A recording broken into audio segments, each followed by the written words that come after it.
Welcome back.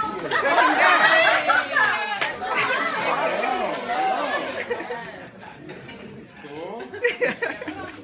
Some more people. Yeah, the class has grown. We have more than we did last time. Excellent. How y'all doing? Yeah.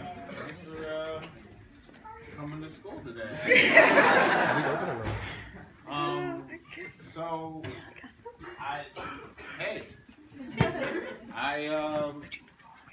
gosh, I don't know. I got nothing prepared.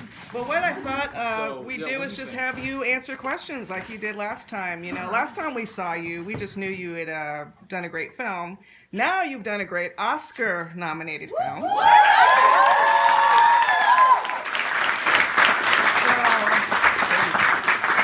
I'm assuming you all will not be shy about asking Professor Peele your question. All right. So just on that note, before we dig into the questions, I just want to tell a story that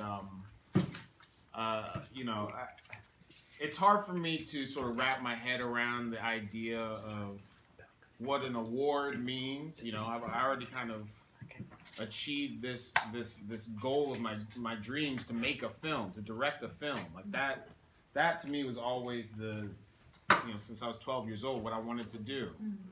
And honestly, I sort of convinced myself it wasn't possible, it wasn't going to happen. I didn't have enough role models necessarily. But when one year, probably before everybody here was born, which is creepy, maybe, one year Whoopi Goldberg won the Academy Award for Ghost, for Best Supporting Actor. How am I going? Oh. Okay, you go ahead. There we go. All right, I'm gonna wait to the moment here. Hold on a second. I remember being 12 years old and watching and rooting for Whoopi, and there was this feeling like she was a black woman. She was in a comedic role. There was this feeling like she was the outsider in the group and the long shot, right? I remember she got up on stage and she said something like, "To everybody out there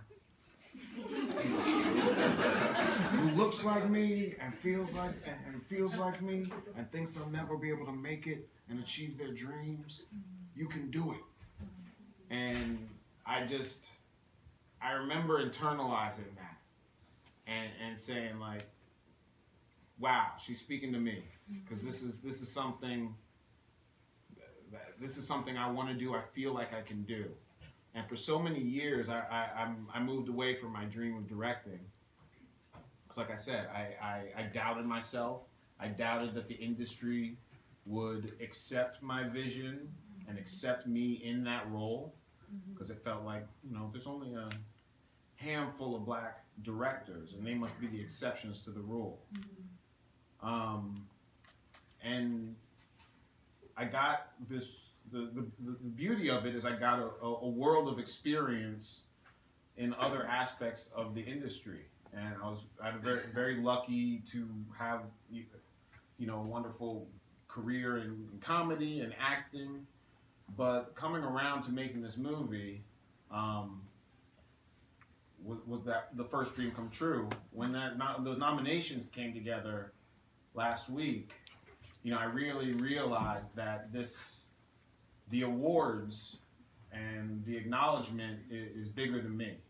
And it's bigger than my own personal accomplishment. And that by seeing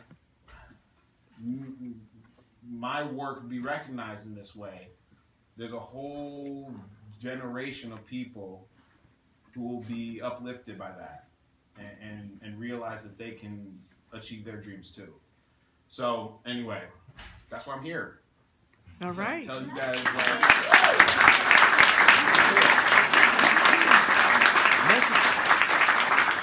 all right, So, what do you questions? Yeah, all right, let's start right here. Kind of glad that you talked about being a director and everything. So the question for me is, because I know you have Monkey Paw Productions and everything, how does it feel to make a movie like that about white supremacy in the contemporary sense, knowing that there's very few black directors? And how are you able to navigate doing that in these type of spaces, being that it's only John Singleton or Spike Lee? It's very minimum as far as black directors. So how are you able to do that and achieve that? So, did you guys hear the question? She asked, what's your name? Mandy. Mandy, thank you. Mandy asked, being a black director in a field where there are few black directors, how do you make a film about white supremacy, about racism, in a world where we start from this marginalized place?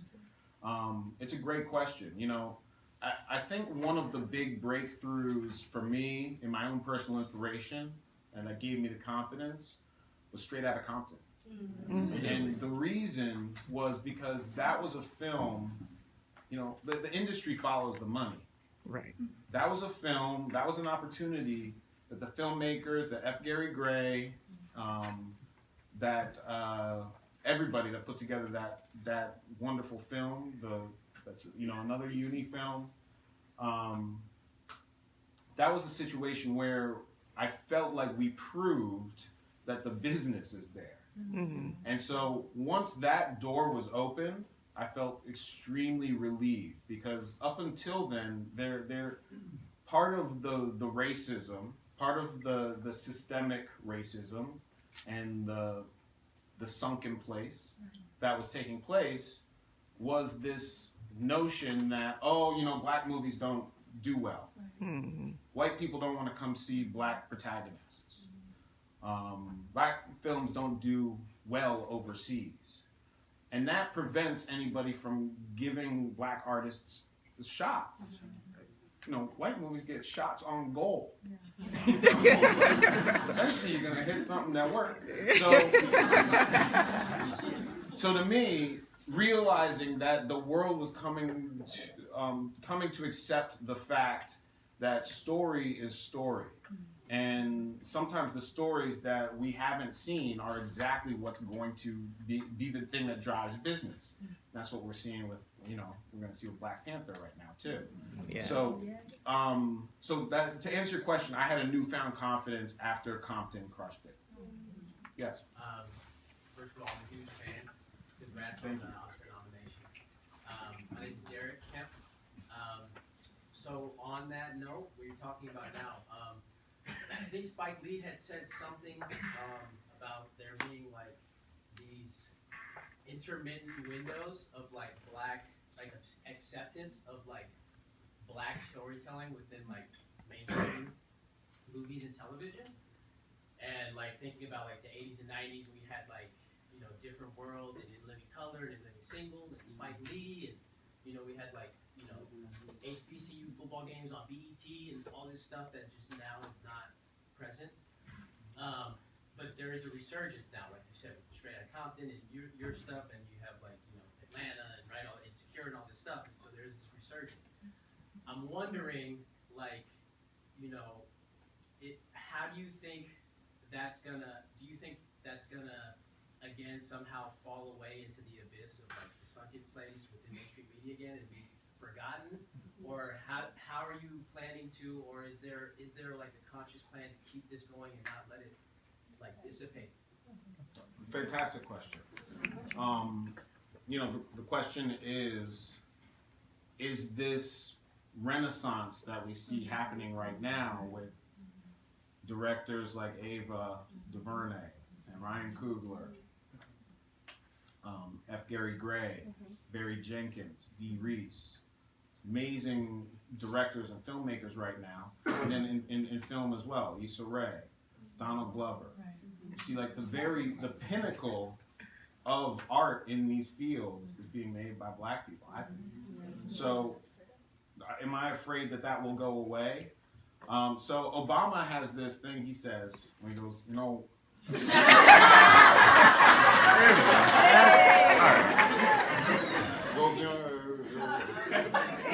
progress isn't a straight line. And first of all, I internalized everything Obama said. So I think that there's something to that. And if you look at what happened after his presidency and the shift that this country makes, it almost feels like it's going back, far before where we were before he was even elected. I think that there is an ebb and flow, and there are backlashes, but I do feel like this time that we're in right now is the greatest time in black film. Mm-hmm. I think we might be in the greatest time in film Mm-hmm. right now. So that to me shows me that though there is this thing going on, that there is progress. So like I know your film, like a lot of your work touch on like a lot of like social issues. I was wondering, like, I just seen Black Panther last night, and like a lot were touching there too. I was wondering, like, how much is cut out by Hollywood? How many times do they come in like, oh, you can't put that in there, it's too political, or things like that? How much do you feel like limited? Well, so the question is a great question. How much does Hollywood, the studio, the producers, sort of interfere with my vision? Now, I can speak from my personal experience, which is, I made a cheap movie. I made a movie for $4.5 million. Part of the reason that was a good fit for my first movie was because, that's very little money in the film industry. So because of that, I knew I had the leverage to push boundaries, to push buttons, to stand by my, what the film was meant to be for me. When there were debates and when there were differing opinions of how something should go, my strategy was not to pop off. The hard part. I listened. I feel like every note that somebody can give you has something of worth in it, has something of value. So if somebody tells me, hey, you shouldn't have this happen in the movie because it's too violent. Well, I'm thinking, it's supposed to be violent. What I don't do is go in and change my movie and take out the violence. What I do is ask myself, okay, I hear that. So how can I put in something earlier that makes that violence feel better? How can I bring this person into the perspective of the person who's committing the violence enough that I will never get that note again from anybody? So I think it's important to be respectful of people's opinions, even if they're wrong. There's some reason they're having that reaction, and then to engage in dialogue with them, and stand up for what the film needs to be. I did not have that problem with this film. My next movie, I could probably be making a more expensive movie, but I'm sort of just going one step up because I know they trust me, but I also know when it gets into a certain area of money, they can't afford to trust me. So I'm gonna take that next step, and hopefully, I'll crush it, and then eventually I can work my way up to where, what nobody gets to do, which is get big budgets for original content. You know what I mean? It's like they can give me a big budget for if I'm doing, some kind of superhero movie or something that exists. But the holy grail for me is to get to convince them, like, let me create a world. Let me make that new Star Wars. Yeah. So we'll get there. Yes. Hi. I'm actually here kind of trying to review myself because I met you at the gala last quarter, and then I was like, to what extent is get out an autobiography? And you just made this face like, I felt bad because I meant it on a deeper level, right? Because it wasn't about, just the fact that, like, you have this black man dating a white woman, but it's about, like, the black man in relation to like homogeneously white spaces and like how they cope with it. So the way that I think Chris copes with it is before there's a sunken place, like you have to relegate yourself to what I call a sinking place, right? So you see, and that shows in the way that Chris is reacting to the situation. So even when the groundskeeper is running right at him, he doesn't move, right? Even when things are popping off all around him, like he just stays silent and he's aware, right? But he chooses to hide behind his awareness, which I think is symbolized through the fact that he's a photographer, right? So he's sitting behind his camera, but it's his tool of seeing, right? And so when I said like to what extent is that an autobiography, like you're in the same position where you're a director, you're also behind the camera telling the story, right? But it's like you're also experiencing a lot of homogeneously white spaces where this kind of violence goes on. So I wanted to know about, was that parallel deliberately driven into the characterization of Chris? Yes. Great.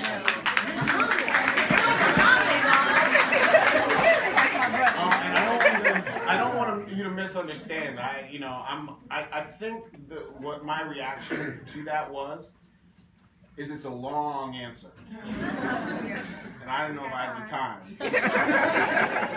But now I have time. The thing, it's and every piece I ever do has to be an autobiography. You have to start with the imagery that means something to you, and you have to feel the emotion of the character. By the way, if you're ever working on writing something or creating something and you're not feeling that connection, finding that connection could help you break through and solve a lot of problems for yourself. So yes, the main position of Chris that you're speaking of that feels autobiographical is that operating in white spaces often requires a certain patience and often requires a certain emotional and mental stamina. And what happens is you end up internalizing a lot.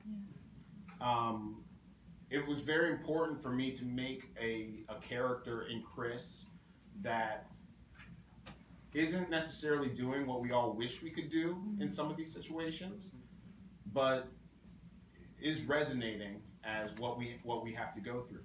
And I think that is a part of the Black experience that a lot of white people don't understand, is that we're not angry people. We're not. It's not that we have short fuses. It's that we're put to the test 24/7. So that was very personal to me. The moment that really came together, Chris's trauma, the moment where he remembers sitting at that television while his mother was outside dying in the street, and sort of knowing something was wrong, and not it's the really you gotta do this like the Black Panther thing. They put on lockdown. When we got to the therapy scene, I knew that Missy needed to get at something personal and something real. And so I went to my own personal memories of my sort of most afraid moments. And I remember, I grew up, it was just my mother and I growing up. And there, a couple times, maybe she would come back home from work a little later than I thought. And I would go through this process of paralyzation and fear. And I'd be watching the television and remember asking myself, why I'm not doing anything. I'm just watching the TV. I'm letting this contraption sort of offer me a way out of my responsibilities. And this made me think of a whole lot of things. Like, this is partially because I'm, as an adult, I realized, well, this is my responsibility of feeling like the man of the family. My father's not around. My feelings of just awful guilt of abandoning my family. I connected that to Chris and his feelings of abandoning his blackness, abandoning his mother for the second time to go find this new family, and what that means. And that's part of what he's grappling with. So personalizing it, nothing's ever going to work unless it's vulnerable. Yeah. I think. And I feel like that was reflected in the audience too, because people are sitting in this movie screen, right? But people are at the same time dying, right? Like black people, black trans people, like are facing violence at the same time. So I think you sent a really powerful message just by having that imagery. Thank you. Yeah, Thank you. Okay. Oh, that's what you do? Okay, I'll go here. I'll get everybody. Yes. I have a question about the genre.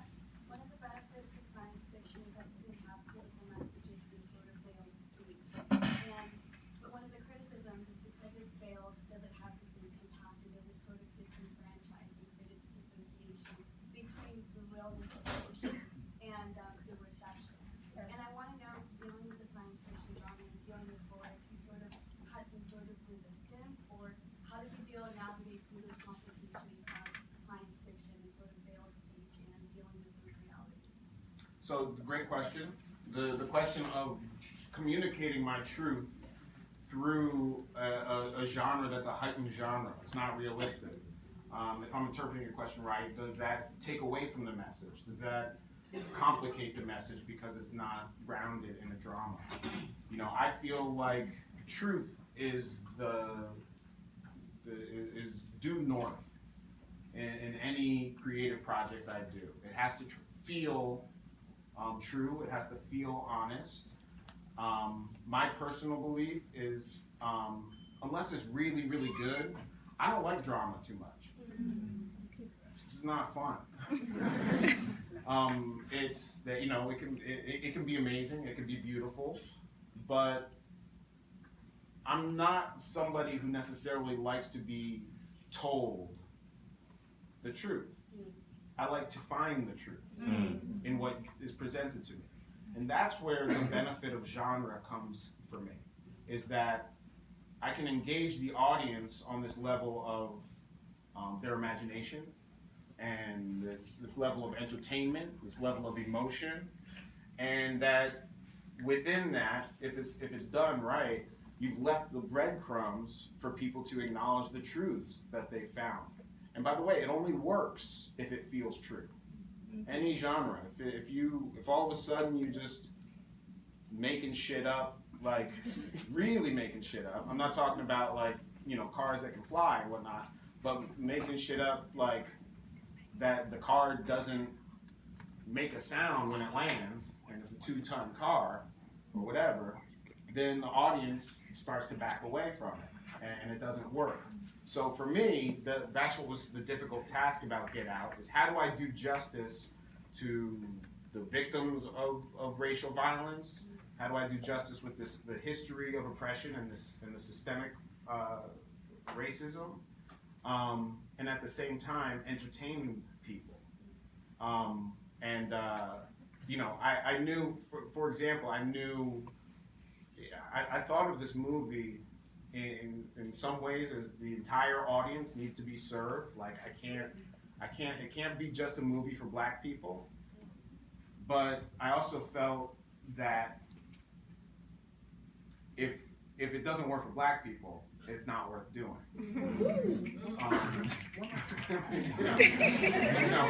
This had to communicate a collective truth of the African American experience. You know, as I talk about it and see what's going on in the country, I believe that the sunken place is something that exists not just for black people, but for women, for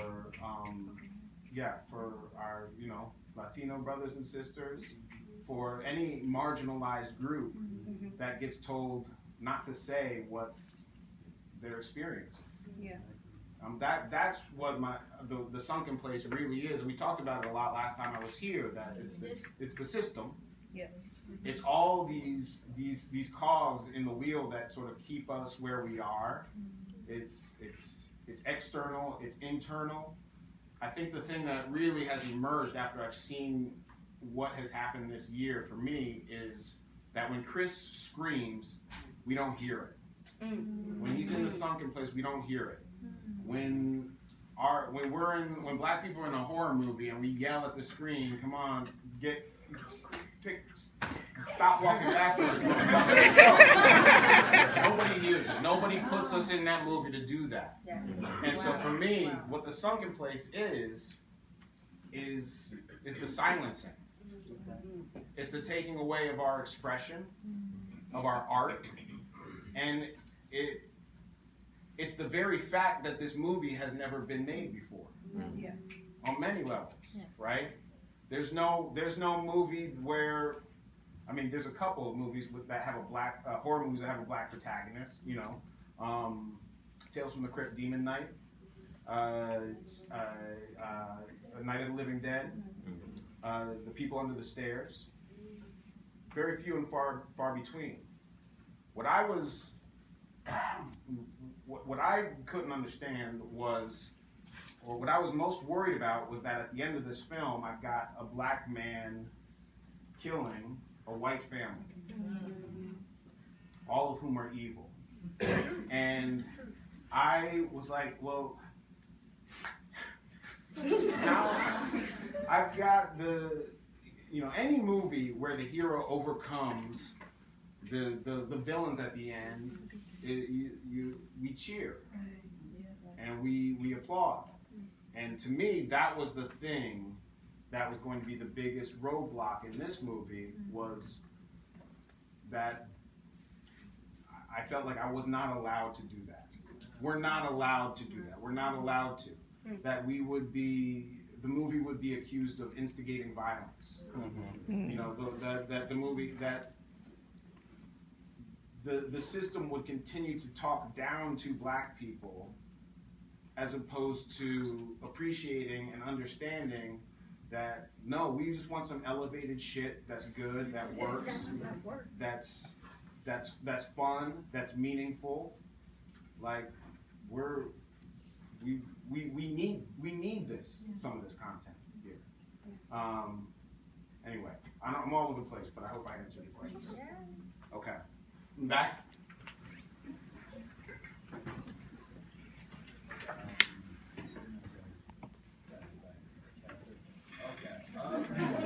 As far as for Get Out, what would you say would be like your 5 reference points movies? Because I saw a lot of parallels when I watched it a couple more times with Audition and also with Old Boy.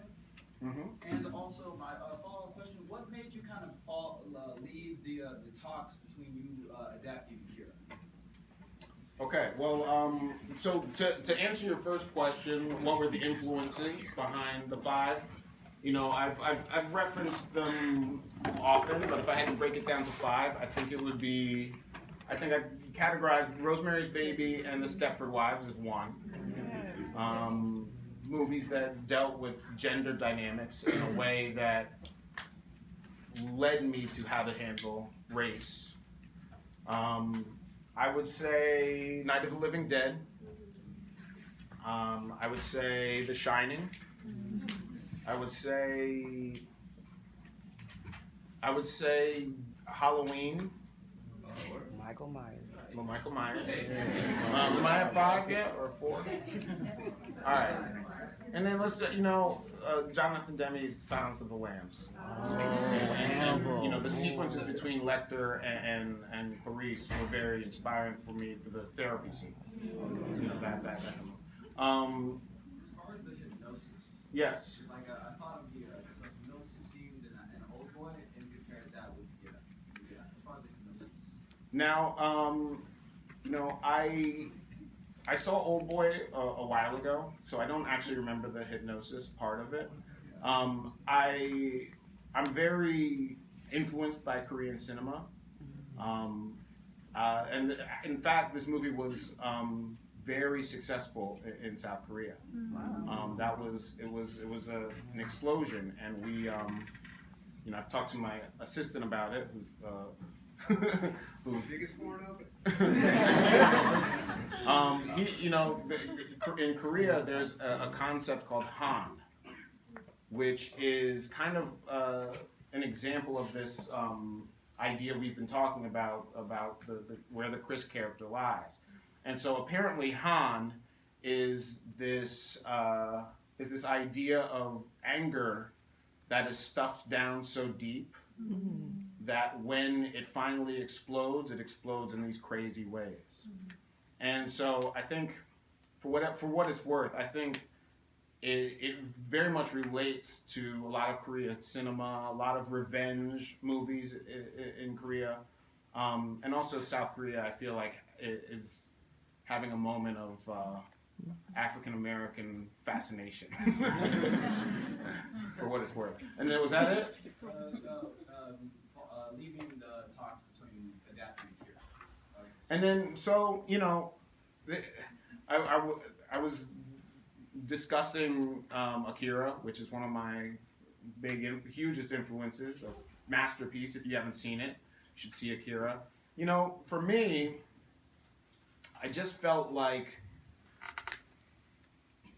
I can create my own worlds, and that I would be doing a disservice to my fans and the people who sort of supported me to jump ship, do one of these tentpole things that already exists. And so, yeah, I chose to make a much smaller movie. That's my own creative vision. Yes? Kind of a side note, but how would someone go about getting an internship? Talk to this guy. Give him your info. We'll, yeah, you're gonna be in competition with 300 other. Yes. Okay, so in the movie, there was a scene where an Asian man was questioning Chris, and then he also participated in the auction, and he was the only other person besides Chris there who wasn't white. So why did you include him in the movie? Was that like a critique on people of color solidarity, or what? What's up with the Japanese guy? Is the question in the movie? It's a great question. This was something I put in there for many reasons. We know the concept of the model minority, and that there's a sort of certain unspoken hierarchy and a certain relationship between different races. That was part of it. Rosemary's Baby, there's a Japanese guy at the end, and it's a scary development in the movie because it sort of suggests that these aren't just devil worshippers, these are the devil worshippers on some international shit.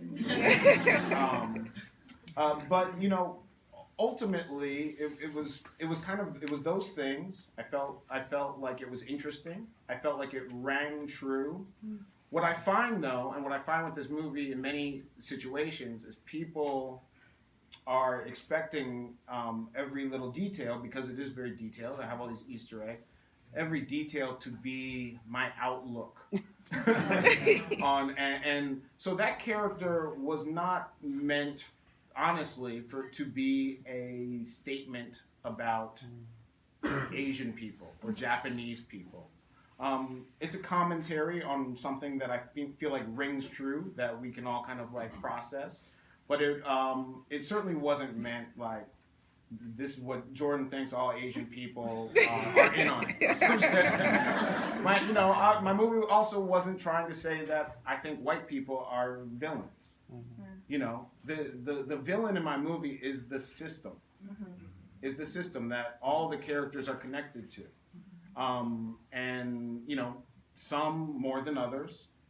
But it starts to get tricky when we take the symbolism from this movie and start applying it to further generalize people and how I feel about them.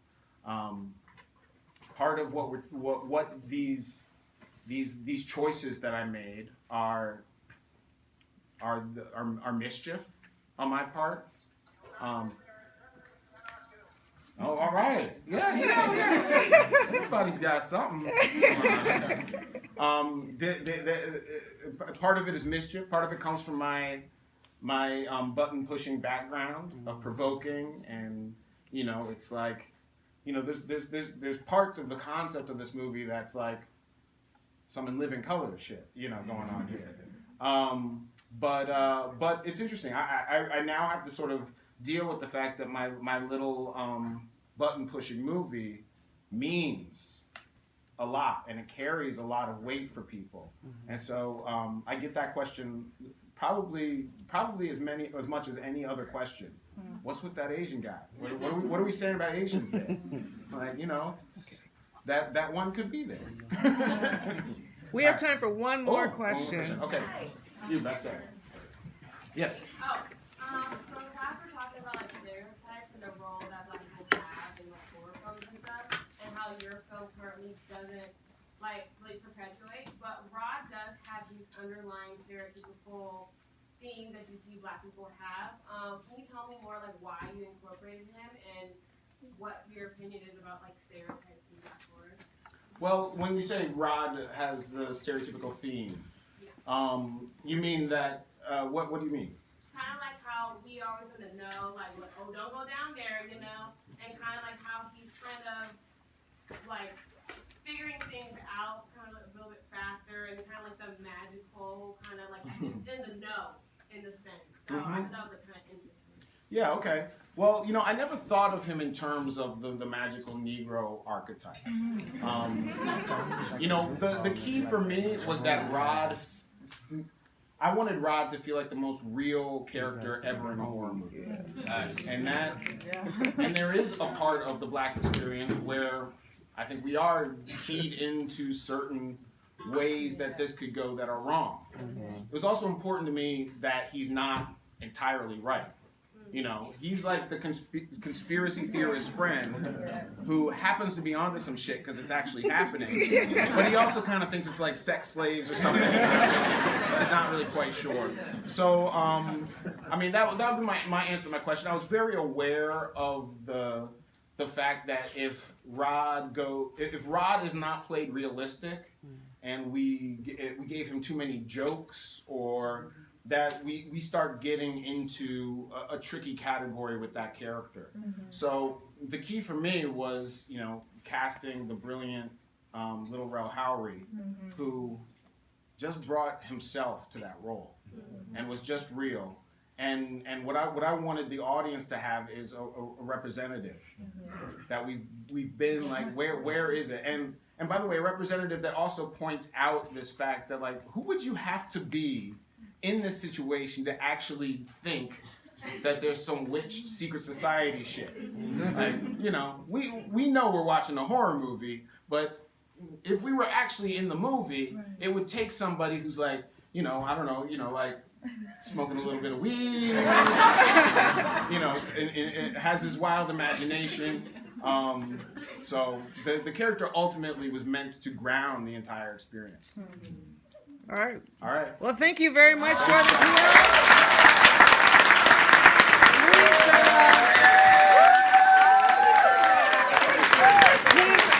Please stay seated. Please stay seated to give him a pass. He has to go. He's doing an interview. But thank you all so much. Bye, Oscar winner.